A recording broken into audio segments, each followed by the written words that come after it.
Hello and नमस्कार my dear friends.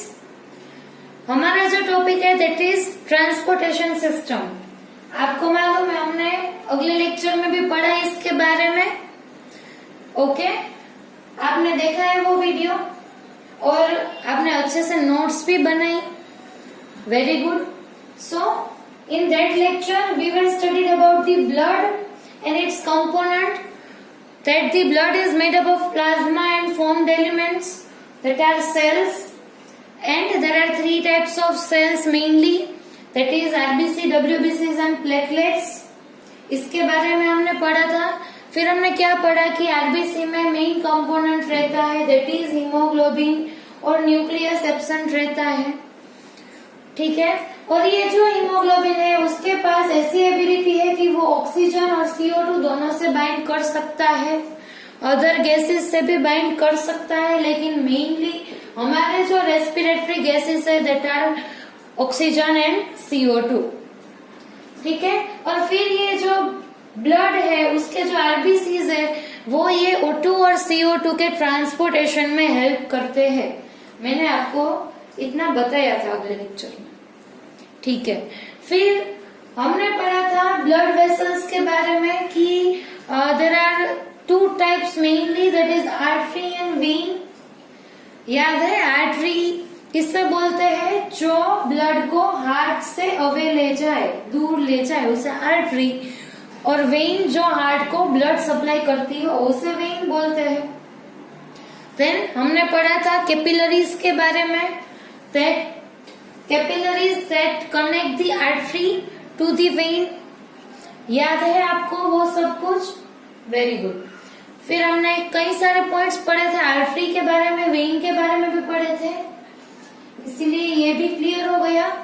अभी जो एक कंपोनेंट बचा है that is main and very very important, that is heart.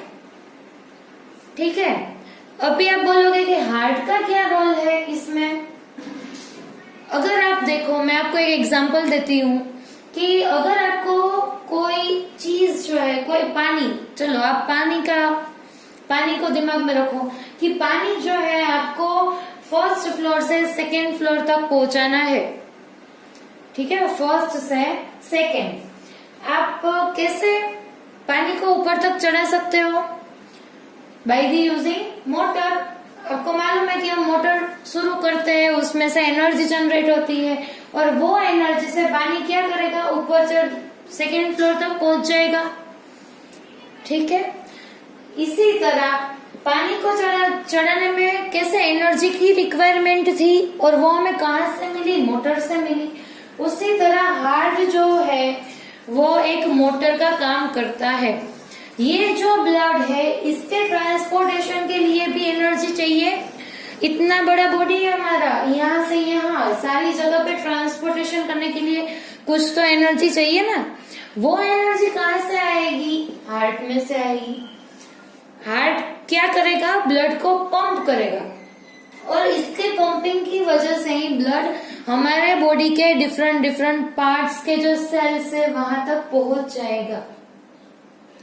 ठीक है, सो ये साइकिल किस तरह से होगी? आपको मालूम है कि हम इनहेल करते हैं, ठीक है, और नेजल चैम्बर, नेजल पैसेज में से जो एयर है वो फाइनली कहाँ पे आएगी? लंग्स में। इतना मालूम है आपको, लंग्स में आ गई एयर। अभी क्या होगा कि लंग्स में जो एयर आई और उसमें जो ऑक्सीजन है वो वहां की ब्लड कैपिलरीज में एंटर हो जाएगा, ब्लड वेसल्स में। ठीक है, सो यहाँ से जो ऑक्सीजन है वो यहाँ पे जो ब्लड वेसल होगी, इसमें जो ब्लड फ्लो हो रहा है उसमें आरबीसी भी हो गया। क्या मैं बता रही हूँ आपको कि लंग्स में जैसे ही एयर एंटर हुई, ठीक है, लंग्स में जैसे ही एयर एंटर होती है, यहाँ पे जो ब्लड वेसल्स रहती है, ब्लड कैपिलरीज रहती है, उसके अंदर ब्लड प्रेजेंट है और ब्लड के अंदर क्या होगा बच्चा? आरबीसीज। ठीक है, और आरबीसीज में हीमोग्लोबिन। तो हीमोग्लोबिन क्या करेगा? यहाँ से जो ऑक्सीजन आई उसके साथ बाइंड कर देगा। ठीक है, यहाँ पे जो हीमोग्लोबिन है वो यहाँ से जो ऑक्सीजन है उसके साथ बाइंड कर देगा। अभी ब्लड क्या हो गया, ऑक्सीजनेटेड ब्लड। मैंने आपको बताया था कि अभी ऐसा नहीं बोलना कि ऑक्सीजन कंटेनिंग ब्लड, क्या बोलना है आपको, ऑक्सीजनेटेड ब्लड। ठीक है, ये जो ऑक्सीजनेटेड ब्लड है वो अभी यहाँ से पास ऑन होके किसमें एंटर होगा, हार्ट की जो डिफरेंट डिफरेंट चेम्बर्स होती है उसमें एंटर हो गया। ठीक है, अभी हार्ट क्या करेगा, उसे पंप करेगा, एनर्जी प्रोवाइड करेगा, प्रेशर इंक्रीज करेगा। ठीक है, जैसे ही ब्लड के ऊपर प्रेशर इंक्रीज हुआ, एनर्जी मिली, ये ब्लड ट्रांसपोर्ट होके किसमें एंटर हो, कहा, किसके पास जाएगा, हमारी बॉडी के डिफरेंट डिफरेंट पार्ट्स में। ठीक है, हमारे बॉडी के डिफरेंट डिफरेंट पार्ट्स में चला जाएगा। और यहाँ पे जो सेल्स होंगे, यहाँ पे जो सेल्स है, ठीक है, यहाँ से ऑक्सीजनेटेड ब्लड में से ऑक्सीजन डिफ्यूज होके कहाँ चला जाएगा, सेल्स में चला जाएगा। ठीक है, bye the process of diffusion. ऐसा मत सोचना कि ब्लड सेल्स में घुस गया, ऐसा नहीं होता। ठीक है, वरना कई लोग ऐसा सोचेंगे कि सेल्स में ब्लड एंटर हो गया और ऑक्सीजन दे दिया, ऐसा नहीं है। यहाँ पे जो ब्लड वेसल पास हो रही है, जो कैपिलरीज है, मैंने आपको कल कैपिलरी नेटवर्क दिखाया था। सो यहाँ से जो ऑक्सीजन है वो डिफ्यूज होके सेल्स में चला जाएगा। फिर सेल्स में कौन सी प्रोसेस होगी, जो रेस्पिरेशन वाली प्रोसेस थी, दैट इज एरोबिक रेस्पिरेशन, याद है आपको, जिसमें बाय प्रोडक्ट थी CO2, याद है। सो यहाँ पे जो CO2 बाय प्रोडक्ट बना है, अगर नहीं याद तो पहले जाके वो रेस्पिरेशन वाला वीडियो देख लो। ठीक है, यहाँ पे जो CO2 जनरेट हुआ वो फिर से यहाँ से डिफ्यूज आउट होके कहाँ आ जाएगा, ब्लड में आ जाएगा। ठीक है, इन शॉर्ट यहाँ पे क्या हुआ, जो ब्लड आ रहा है वो ऑक्सीजनेटेड था, लेकिन अभी जो यहाँ पे ऑक्सीजन है वो सेल्स की कांटेक्ट में आएगा और वो क्या होगा, डिफ्यूज आउट हो जाएगा यहाँ से और किसमें चला जाएगा, सेल्स में चला जाएगा। ठीक है, from the higher concentration to lower concentration, that is diffusion. अभी क्या होगा, CO2 यहाँ अबंडेंट है सेल्स में क्योंकि प्रोड्यूस हुआ है, बाय प्रोडक्ट है, लेकिन ऑक्सीजन नहीं था, इसीलिए ऑक्सीजन यहाँ पे आ गया। अभी हीमोग्लोबिन फ्री है क्योंकि ऑक्सीजन यहाँ पे चला गया। तो फिर क्या होगा कि CO2 जो प्रोड्यूस हुआ है वो फिर से आके हीमोग्लोबिन से बाइंड कर देगा। अभी ब्लड में क्या है, हीमोग्लोबिन के साथ CO2, ना कि O2। सो जो डीऑक्सीजनेटेड ब्लड हो गया, CO2 वाला जो ब्लड, वो फिर से कहाँ पे चला जाएगा, हार्ट में। ठीक है, फिर से हार्ट में एंटर होगा और हार्ट फिर से एनर्जी प्रोवाइड करके वो जो CO2 वाला ब्लड है उसे लंग्स में भेज देगा। ठीक है, फिर यहाँ पे जो CO2 वाला हीमोग्लोबिन आया वो यहाँ उसकी हायर टू लोअर कंसंट्रेशन फिर से यहाँ से बाहर निकल जाएगा, फिर हम उसे एक्सेल आउट कर देंगे और O2 है वो फिर से हीमोग्लोबिन के साथ बाइंड हो जाएगा। ठीक है, ऐसी सिंपल, मैं आपको अभी सिर्फ इंट्रोडक्शन ही दे रही हूँ, अभी डिटेल में हमें पढ़ना है कि ये जो साइकिल है वो कैसे हो रही है। ठीक है, क्या मैंने आपको बताया, जो बाहर से आपने एयर ली वो पहले लंग्स में एंटर होगी, फिर वो एयर में जो O2 है, ऑक्सीजन है, वो ब्लड में जो RBC के अंदर जो हीमोग्लोबिन प्रेजेंट है उसके साथ बाइंड कर देगा। इतना क्लियर। अभी बाइंड हो जाने के बाद वो जो ऑक्सीजनेटेड ब्लड है वो हार्ट में एंटर होगा, फिर हार्ट से कहा जाएगा, सेल्स में जाएगा। ठीक है, सेल्स में क्या होगा, फिर एक्सचेंज होगी गैसेस की। अब देख लो यहाँ पे, ठीक है, कि हार्ट में से जो ये ऑक्सीजनेटेड ब्लड आया, यहाँ पे हीमोग्लोबिन के साथ जो ऑक्सीजन था वो एंटर कर गया सेल्स में from its higher to lower concentration, and cells में से जो CO2 प्रोड्यूस हुआ था by the process of respiration, this CO2 will again bind with the hemoglobin, क्योंकि हीमोग्लोबिन फ्री था।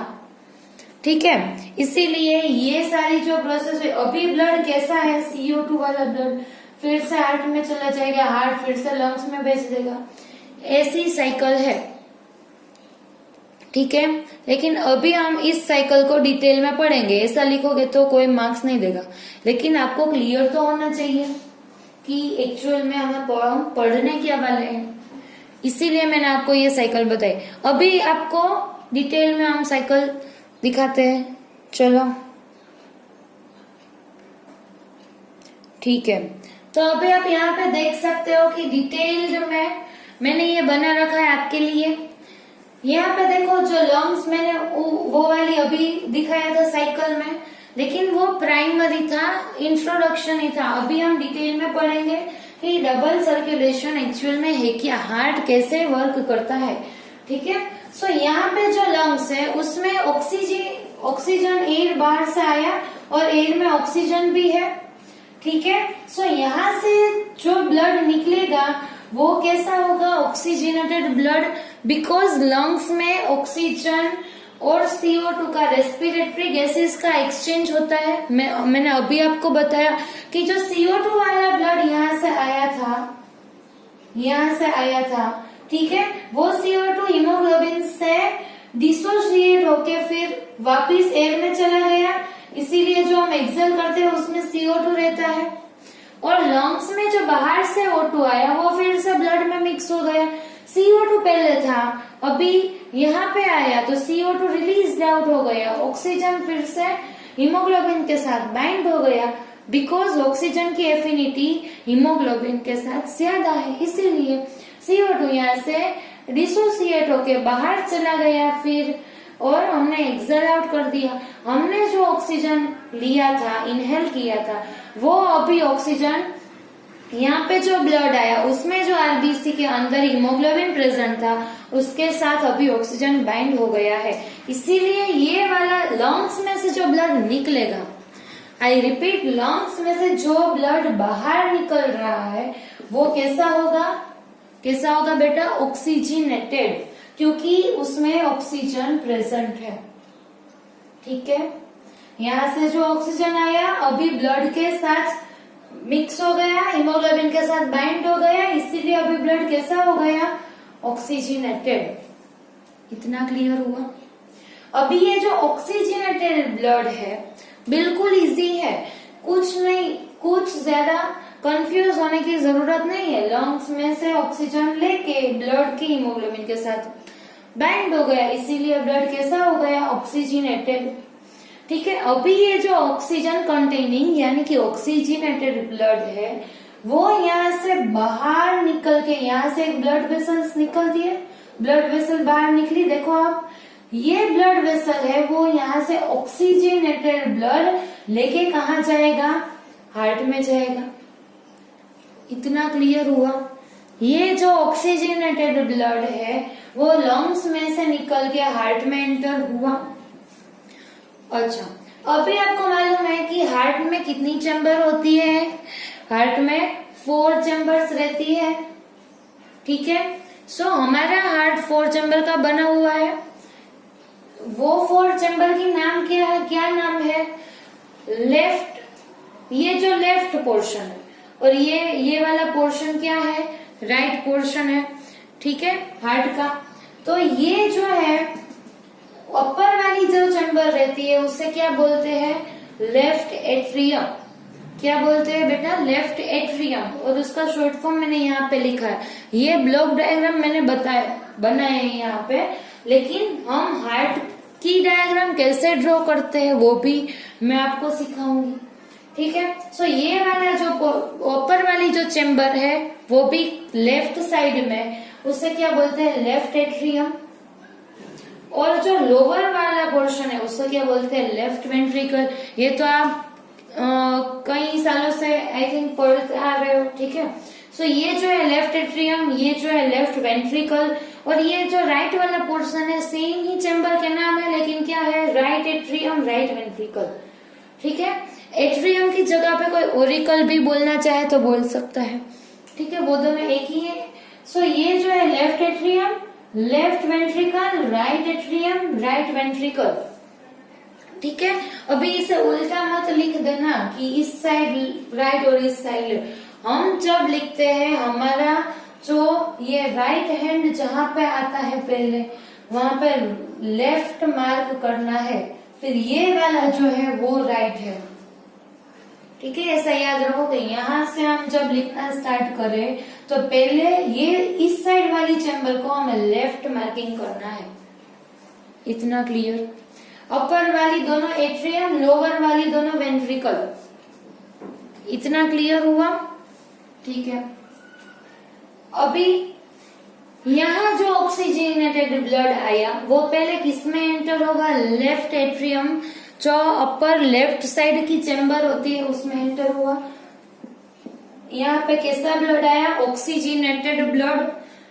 ठीक है, मैंने ऑक्सीजन लिखा है, इसका क्या मतलब है? Oxygenated blood. ठीक है, सो यहाँ पे जो ऑक्सीजनेटेड ब्लड एंटर हुआ, अभी ये जो लेफ्ट एट्रियम है उसमें ब्लड आ गया, दैट इज ऑक्सीजनेटेड। अभी क्या होगा? ये जो वाल्व है दैट इज बाइकस्पिड वाल्व, वो ओपन हो जाएगा। सो ये जो वाल्व है उसे क्या बोलते हैं? Bicuspid valve. बिकॉज अगर आप इसका स्ट्रक्चर देखो तो उसमें दो सी शेप्ड कर्व जैसा आपको मिलेगा, इसीलिए उसको क्या बोलते हैं? Bicuspid valve. जैसे ही ब्लड लेफ्ट एट्रियम में एंटर हुआ, ये जो बाइकस्पिड वाल्व है ये ओपन हो जाएगा। ठीक है, यहाँ पे ब्लड एंटर हुआ इसीलिए लेफ्ट एट्रियम में प्रेशर इंक्रीज हुआ इसकी वॉल के ऊपर। अगर आप देखो बलून में अगर आप वाटर डालते हो, ठीक है, बलून में अगर हम पानी भरते हैं, अभी कई बार करते हैं ना होली में और ऐसे, सो उसमें अगर हम पानी डालते ही जाए तो क्या होगा कि बलून की वॉल के ऊपर प्रेशर इंक्रीज होगा और एक पॉइंट ऐसा आएगा जब बलून बर्स्ट हो जाएगा। ठीक है, ऐसा होता है। सो यहाँ पे भी ऐसा है कि यहाँ जो ऑक्सीजनेटेड ब्लड एंटर हुआ इसकी वजह से लेफ्ट एट्रियम की वॉल पे प्रेशर इंक्रीज होगा। ये प्रेशर बढ़ने के कारण यहाँ पे जो वाल्व है दैट इज बाइकस्पिड वाल्व वो ओपन हो जाएगा, प्रेशर की वजह से वो ओपन हो जाएगा। ठीक है, ये खुल गया। अभी क्या होगा कि जो ब्लड है वो किसमें आ जाएगा? उसकी नीचे वाली chamber that is left ventricle. इतना क्लियर हुआ? इसमें प्रेशर बढ़ा, इसकी वजह से ये वाल ओपन हो गया। अभी लेफ्ट एट्रियम में से ब्लड एंटर हो गया लेफ्ट वेंट्रिकल में। इतना क्लियर? ओके। अभी क्या होगा कि ब्लड लेफ्ट वेंट्रिकल में आ गया। ठीक है, यहाँ पे जो ब्लड आया इसकी वजह से लेफ्ट वेंट्रिकल की वॉल में प्रेशर इंक्रीज होगा। ठीक है, और यहाँ पे जो प्रेशर इंक्रीज होगा उसकी वजह से पहला स्टेप क्या होगा कि ये जो वाल ओपन हुआ था वो क्लोज हो जाएगा। ठीक है, ये क्लोज हो गया। ठीक है, अभी भी इसमें प्रेशर तो है, इसके कारण क्या होगा कि यहाँ एक वाल रहता है, वो आपको अभी याद नहीं रखना है, लेकिन यहाँ पे जो वाल होगा वो ओपन हो जाएगा और ये सारा ब्लड किसमें चला जाएगा? एओर्टा में। किसमें? एओर्टा में। क्या हुआ बेटा? Very easy. यहाँ से जो ब्लड आया वो पहले लेफ्ट एट्रियम में गया, उसमें ब्लड आने के कारण उसमें प्रेशर इंक्रीज हुआ और उसकी वजह से बाइकस्पिड वाल्व ओपन हो गया। अभी जैसे ही बाइकस्पिड वाल्व खुला कि सारा जो ब्लड है वो लेफ्ट एट्रियम में से लेफ्ट वेंट्रिकल में चला गया और लेफ्ट वेंट्रिकल में भी अभी प्रेशर बढ़ रहा है, इसकी वजह से ये तो क्लोज हो गया, लेकिन यहाँ पे जो वाल्व था वो उसके बाद में ओपन हो गया। अभी जैसे ये वाला वाल्व ओपन हुआ कि ये जो सारा ब्लड है वो यहाँ से एक ब्लड वेसल आ रही है उसमें एंटर हो गया। ठीक है, यहाँ से भी एक ब्लड वेसल निकल रही है तो उसमें एंटर हो गया। ठीक है, अभी यहाँ से जो ब्लड वेसल निकली उसमें भी कैसा ब्लड है? ऑक्सीजनेटेड ब्लड है। मैंने आपको क्या बोला था कि आर्टरी किसे बोलते हैं? जो हार्ट से ब्लड अवे ले जाए उसे आर्टरी बोलते हैं। अवे यानी दूर। यहाँ पे आप देख सकते हो कि यहाँ पे जो ब्लड है वो हार्ट से दूर लेके जा रही है ये वेसल। ठीक है, यहाँ से दूर लेके जा रहे, इसका मतलब क्या हुआ? वेरी गुड, इसका मतलब क्या हुआ कि ये जो है वो आर्टरी है, ना कि वेन। ठीक है, सो ये वाली जो आर्टरी है उसका एक नाम दिया है, उसे कहते हैं एओर्टा। क्या बोलते हैं? एओर्टा। सो ये जो एओर्टा है, it is the largest artery of our body. सबसे बड़ी वाली आर्टरी है एओर्टा। ठीक है, और इसमें कैसा ब्लड है? ऑक्सीजनेटेड। अभी आप यहाँ पे देखो कि ये जो वेसल है वो हार्ट को ब्लड दे रही है, सप्लाई कर रही है, इसीलिए इसको क्या बोलते हैं? वेन बोलते हैं। जो हार्ट को ब्लड देती हो उसे वेन बोलते हैं। इतना क्लियर हुआ? ठीक है, और इसका पूरा नाम क्या है? Pulmonary vein. पल्मोनरी यानी लंग्स रिलेटेड टर्म है पल्मोनरी। अगर कोई भी जगह पे पल्मोनरी टर्म आया तो समझ लो कि वो किसके बारे में बात कर रहा है? लंग्स के बारे में बात कर रहा है। ठीक है, सो हाफ साइकिल हमने कंप्लीट कर ली कि यहाँ से पल्मोनरी वेन ऑक्सीजनेटेड ब्लड लेके आएगी और वो लेफ्ट एट्रियम में एंटर होगी, और then bicuspid valve will open and blood will goes into the left ventricle, and then blood कहाँ चला जाएगा? लेफ्ट वेंट्रिकल में से aorta, that is largest artery of our body. इतना क्लियर?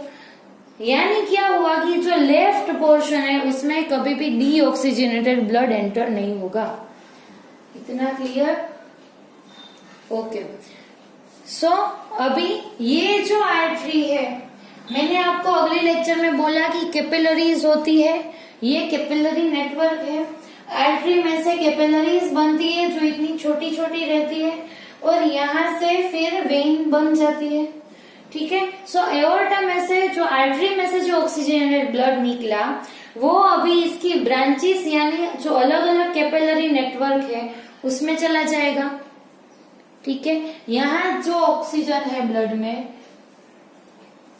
इसमें ध्यान दो। अभी ये क्या है? यहाँ जो ऑक्सीजनेटेड ब्लड है वो अभी डिफरेंट कैपिलरी नेटवर्क यहाँ पे जो है उसमें एंटर हो गया।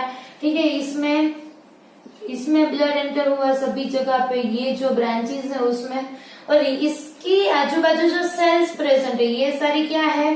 सेल्स है। फिर क्या होगा? मैंने अभी बताया कि ऑक्सीजन है वो डिफ्यूज होकर सेल्स में एंटर हो जाएगा, और यहाँ पे जो CO2 बना है सेल्स में वो फिर से कहाँ चला जाएगा? कैपिलरी में। ठीक है, सो यहाँ से जो ब्लड बाहर निकलेगा उस सारे ब्लड में क्या होगा? CO2 कहाँ से आया? वो रेस्पिरेशन वाली प्रोसेस में से।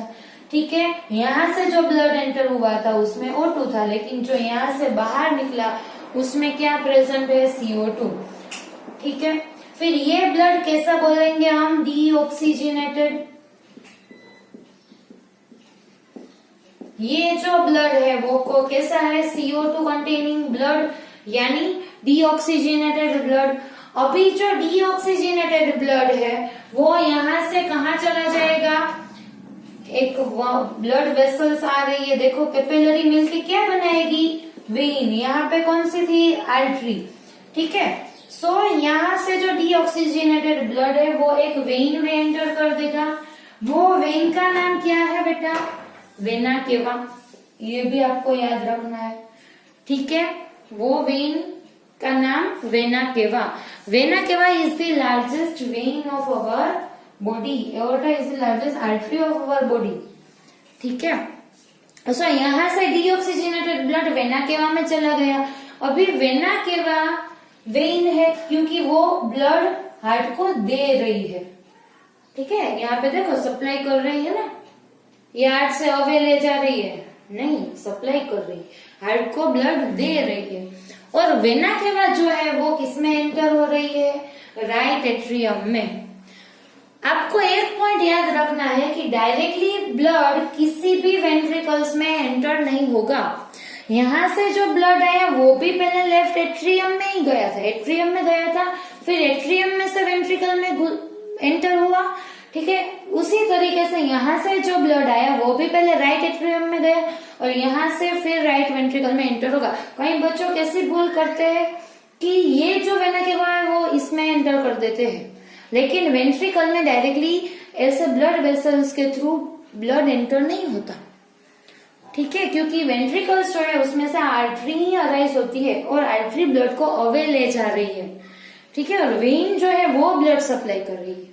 इतना क्लियर। ये जो वेना केवा है जो डीऑक्सीजनेटेड ब्लड लेके राइट एट्रियम में एंटर करेगी, और राइट एट्रियम में अभी जो ब्लड आया उसमें क्या प्रेजेंट है बेटा? CO2। ठीक है, डीऑक्सीजनेटेड ब्लड है जो यहाँ पे एंटर हुआ। इतना क्लियर हो रहा है आपको? ये जो ब्लड है वो CO2 कंटेनिंग ब्लड है जो राइट एट्रियम में एंटर हुआ। अभी क्या होगा? राइट एट्रियम में से जो ब्लड है, कैसा ब्लड है? डीऑक्सीजनेटेड ब्लड, वो किसमें एंटर हो जाएगा? राइट वेंट्रिकल में, उसकी नीचे वाली चैम्बर में, सेम इसके जैसे।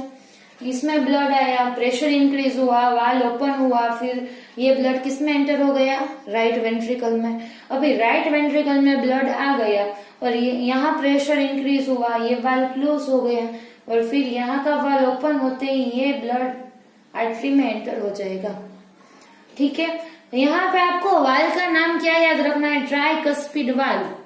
ठीक है, जो राइट वाला पोर्शन है उसको ज्यादा नंबर दो, यानी 3, इसको 2 नंबर दो, क्योंकि ये लेफ्ट वाला पोर्शन है। ठीक है, इसीलिए बाई यानी 2 कस्प, ट्राई यानी 3 कस्प। जो राइट वेंट्रिकल और एट्रियम के बीच में जो वाल रहता है उसका नाम क्या है? ट्राइकस्पिड वाल। अभी ये भी उल्टा मत कर देना कि लेफ्ट के बीच में ट्राई और राइट के बीच में बाई, ऐसा नहीं है। इसके बीच में बाइकस्पिड वाल और इसके इन दोनों के बीच में ट्राइकस्पिड वाल प्रेजेंट है। इतना क्लियर? अभी ब्लड जो है वो एंटर कर गया किसमें? राइट वेंट्रिकल में, और राइट वेंट्रिकल में से ये जो ब्लड है वो ब्लड वेसल्स के थ्रू किसमें चला जाएगा? लंग्स में। अभी ये ब्लड वेसल ब्लड को हार्ट से अवे ले जा रही है, इसीलिए ये क्या है? आर्टरी। कौन सी आर्टरी? Pulmonary artery. मैंने अभी बताया कि पल्मोनरी टर्म लंग्स से रिलेट करता है। ठीक है, इसीलिए ये जो आर्टरी है उसे क्या बोलते हैं? Pulmonary artery. इतना क्लियर? ठीक है, अभी एक बार फिर से मैं पूरी की पूरी साइकिल रिपीट कर दूं कि लंग्स में से जो ब्लड निकला वो ऑक्सीजनेटेड ब्लड है, वो कौन कैरी करेगा? Pulmonary vein. पल्मोनरी वेन से blood, oxygenated blood left atrium में, देन बाइकस्पिड वाल ओपन होते हैं लेफ्ट वेंट्रिकल में, देन यहाँ से चला जाएगा एओर्टा में जो कि लार्जेस्ट आर्टरी है, then the blood enters into blood capillaries and यहाँ पे डिफ्यूजन की प्रोसेस होगी कि O2 सेल्स को मिल जाएगा, CO2 सेल्स में से बाहर निकल जाएगा, फिर जो ब्लड हो गया वो डीऑक्सीजनेटेड हो गया, ये जो एंटर करेगा वो वेन में एंटर करेगा, दी largest when that is vena cava, और यहाँ से वेना केवा एंटर होगी राइट एट्रियम में। राइट एट्रियम में CO2 वाला ब्लड एंटर हुआ दैट इज डीऑक्सीजनेटेड। अभी यहाँ से tricuspid valve will open and blood enters into the right ventricle. ठीक है, फिर क्या होगा? राइट वेंट्रिकल में भी प्रेशर इंक्रीज हो रहा है, उसकी वजह से यहाँ का जो वाल्व है वो ओपन हो जाएगा और blood will enter into the pulmonary artery that is deoxygenated. So इसका क्या, और फिर से वो लंग्स में चला जाएगा। सो इसका क्या मतलब हुआ कि राइट वाली जो चैम्बर है उसमें CO2 वाला ब्लड रहता है और लेफ्ट वाली जो चैम्बर है उसमें O2 वाला ब्लड रहता है। इतना क्लियर हुआ? ठीक है, अभी आप यहाँ पे देखो कि ये जो स्टार्टिंग पॉइंट A है, ठीक है, यहाँ से ब्लड अगर पास करना शुरू करे सो ये यहाँ से पास होते होते हार्ट में एंटर होगा, फिर सेल्स तक पहुंचेगा, फिर से हार्ट में एंटर होने के बाद ही वो लंग्स तक A पॉइंट तक पहुंच सकता है। ठीक है, यानी कि एक साइकिल कंप्लीट करने में उससे 2 बार हार्ट से निकलना पड़ेगा। इसी वजह से ये जो सर्कुलेशन है उसे क्या बोलते हैं? Double circulation. ठीक है, इसीलिए ये जो साइकिल है उसे डबल सर्कुलेशन बोलते हैं। इतना क्लियर हुआ बेटा? ओके। अभी हमारे बॉडी में देखो ये 4 चैम्बर्ड हार्ट है, डबल सर्कुलेशन ऑब्जर्व हुआ है, ठीक है, कि 4 चैम्बर हार्ट है, इसीलिए इसमें से ऐसे 2 बार ऑक्सीजनेटेड और डीऑक्सीजनेटेड ब्लड पास हो रहा है, ठीक है। इसमें ऑक्सीजनेटेड ये वाली चैम्बर में इसमें डीऑक्सीजनेटेड, इसकी वजह से ये जो ब्लड है वो मिक्स नहीं हो जाता एक दूसरे के साथ, ऑक्सीजनेटेड और डीऑक्सीजनेटेड सेपरेट रहता है ना, ठीक है। उसको आप किससे रिलेट कर सकते हो, वार्म ब्लडेड एनिमल, ठीक है। जो हम मैमल्स है उसमें 4 चैम्बर्ड हार्ट है और डबल सर्कुलेशन है, ठीक है, और we are warm blooded animals. But if you are talking about the reptiles and other organisms, then they don't have this 4 chambered heart, ठीक है। उसके पास क्या होगा, 3 चैम्बर्ड हार्ट होगा। कहीं फिश की बात करो तो उसमें 2 चैम्बर्ड हार्ट है, 3 चैम्बर्ड हार्ट रेप्टाइल्स में और उसमें है, ठीक है। और एव्स और मैमल्स में 4 चैम्बर्ड हार्ट, रेप्टाइल्स में 3 चैम्बर्ड हार्ट, और एम्फीबियंस में भी 3 चैम्बर्ड हार्ट, और फिश में 2 चैम्बर्ड हार्ट है। उसमें डबल सर्कुलेशन नहीं आपको दिखेगा, उसमें इनकम्प्लीट डबल सर्कुलेशन या तो सिंगल सर्कुलेशन आपको देखने को मिलेगा। But we have the 4 chambered heart, so we have the double circulation system, और उसकी वजह से ऑक्सीजनेटेड और डीऑक्सीजनेटेड ब्लड हमारी बॉडी में मिक्स नहीं हो रहा है, और हम अपना बॉडी टेम्परेचर मेंटेन कर सकते हैं, ठीक है। So that's why we are warm blooded animal. इतना क्लियर हुआ बेटा? ओके। सो यहाँ पे मैंने कुछ क्वेश्चंस लिखे हैं, इसके आंसर्स आपको कमेंट बॉक्स में लिखने हैं, and it is compulsory for you guys that if you understand the video, अगर आपको सारा कुछ समझ में आ गया है, ठीक है, मैंने इसके आंसर्स डायरेक्टली और इनडायरेक्टली वीडियो में दिए ही है, ठीक है। अगर नहीं आते तो फिर से 1-2 बार देखो, ठीक है, और इसके आंसर्स आपको कमेंट बॉक्स में लिखने हैं, okay. So if you like this video, don't forget to share, like and subscribe, and thank you so much for watching this video. Thank you.